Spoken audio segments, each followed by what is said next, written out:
Qui votera mercredi prochain lors d'élections générales et pour trouver un successeur au président Dos Santos. Et sans surprise, le FLEC, l'un des plus anciens mouvements indépendantistes du continent, toujours en lutte contre Luanda, le FLEC, le Front de libération de l'enclave du Cabinda, a annoncé qu'il boycotterait les élections du 23 août, qui se tiendront donc en Angola. Cette province coincée entre les deux Congos est occupée depuis l'indépendance par Luanda.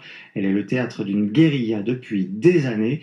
Jean-Claude Nzita, le porte-parole du FLEC, exhorte les Cabindés à suivre son appel au boycott. Nous ne sommes pas angolais, l'Angola occupe, agresse l'État Cabinda. L'Angola sont les agresseurs, ils tuent nos frères, ils tuent nos sœurs. Pourquoi aller participer? Les gens qui nous kippent, les gens qui nous tuent, on ne peut pas accepter ça. Voter pour l'Angola, c'est trahir l'État Cabindé. Alors j'appelle à tous mes frères compatriotes Cabindé de rester à la maison, de ne pas participer à ces élections-là qui ne concernaient pas nous, Cabindé. Pourquoi aller dans ces parlements qui ne concernaient pas? Le FLEC, c'est un parti d'État. C'est un parti du peuple Cabindé qui s'identifie. Tous les Cabindés et FLEC.